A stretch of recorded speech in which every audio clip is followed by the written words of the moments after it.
Welcome back to another episode of the Casey Campbell podcast. Casey Campbell with you, of course. We are pleased to be joined by Colton Baumann of Dublin Jerome High School football. How's it going, bud? It's going pretty good. How are you doing? I'm doing well. So just overall, just talk about how the season that you had, and it was a pretty good one. The season was really good. Yeah, we ended off 9-3, made it up to the second round of the playoffs. Came out with a 5-win winning streak, and I was really happy with how we continued the season, going through a bunch of trials and a bunch of injuries and setbacks that we had, and persisting through that. What's it like being on the offensive line? On the offensive line, it's a very close-knit group of people. We consider ourselves family at that point because being on the offensive line, you have to be able to anticipate what the person next to you is going to do.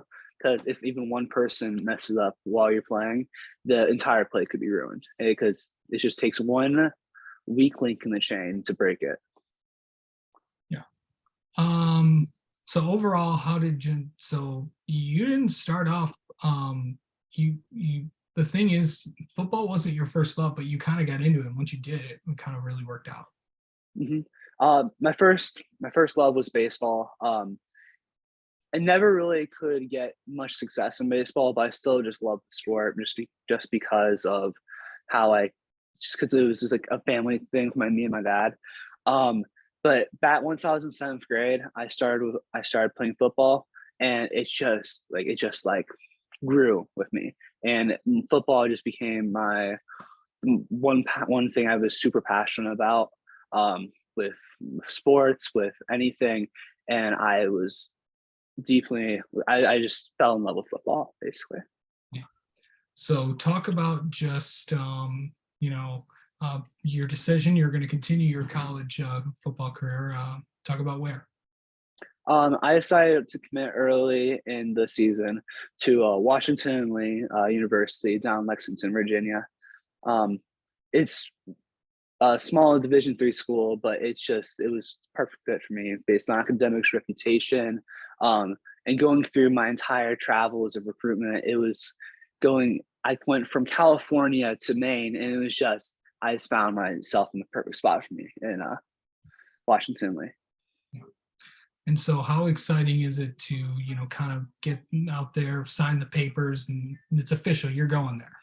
It's very exciting, but even more so, it's just a massive relief, a massive just pressure off my shoulders, not worrying about having to get in anymore and not having to worry about writing any more essays. I'm still working on the scholarship pieces, but hopefully those come in by early summer, hopefully. So with all that done, I can finally focus on my schoolwork and focusing on just getting better for myself and for going into next year. This is, so what are you going to miss about high school football? What I'm going to miss about high school football. See, high school football really is about, as I said before, the brotherhood that you have with everybody. We grew together for the past 6 years, 7th grade to 12th grade. And through those years, it's just this type of connectedness that you really just can't find anywhere else, anywhere at all, really. And it's just that ability to be with your friends and your peers, and through after school and through out of football activities too, and it makes football one of the best sports in my opinion. Kind of talk about just all the, you look at all the people that really kind of helped you out there and all that. What are mostly, just talk about what people, your teammates, your coaches, what have they all meant to you? They've all meant everything, the world to me, because I used to be, back in 7th grade, I was not a very social person. I didn't really like talking much, and then football just broke me out of my shell. My teammates, my coaches broke me out of my shell, and I just really if I want to to thank a few people, if that's okay.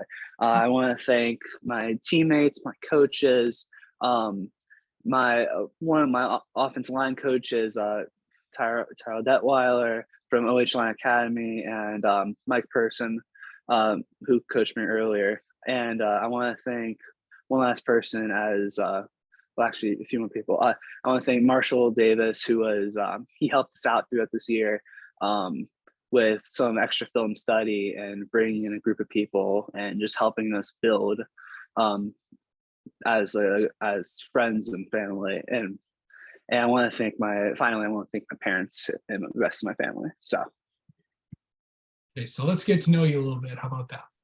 all right. Okay, so what is your go-to place for food? Go-to place for food. See, favorite pizza place is gonna have to be Bren's Pizza. They add a certain type of like spicy honey onto their pizza, and it's so good. It's amazing. And then I am gotta say my favorite lunchtime type of place is gonna be Potbelly's. Seeing as I just started working there for as a fronter, so basically I make the food and put it in the oven. So but those two places have got to be my favorite, but there's just so many good options around where I live. For sure. Favorite movie? Favorite movie? I have to say I love all Star Wars movies, some more than others, but almost the entirety of the Star Wars universe is just brings me in. It's just some of my favorite stuff. Do you have a favorite TV or streaming show that you're really into right now? So funnily enough, there's this one TV show on Netflix called The Physical 100, and it's really good. But it's the part of it that makes it so funny is that it's a completely Korean show that they dub over in English. So the English translation is absolutely hilarious. Like they just say the most outlandish stuff on that show. Yeah. And finally, what is something people do not know about you? Something that people do not know about me is that reading is one of my favorite pastimes. I have fallen out of it a little bit just because of schedule, not being able to, but I try to get to bed and I try to read at least a chapter. So far, I've been on a bit of a self-help binge, if I can say that. And just reading like certain books about learning about your habits and stuff. And then I also got really interested into astrophysics and Neil deGrasse Tyson. I'm reading his book about astrophysics for people in a hurry, and I'm about to start reading a book by Stephen Hawking called Brief History in a Nutshell, I believe. I'm not completely sure that's what it's called, but I think that's almost exactly what it is, though. So, all right. Well, Colton, thank you so much for coming on and talking with us, and best of luck in college next year. All right, thank you so much.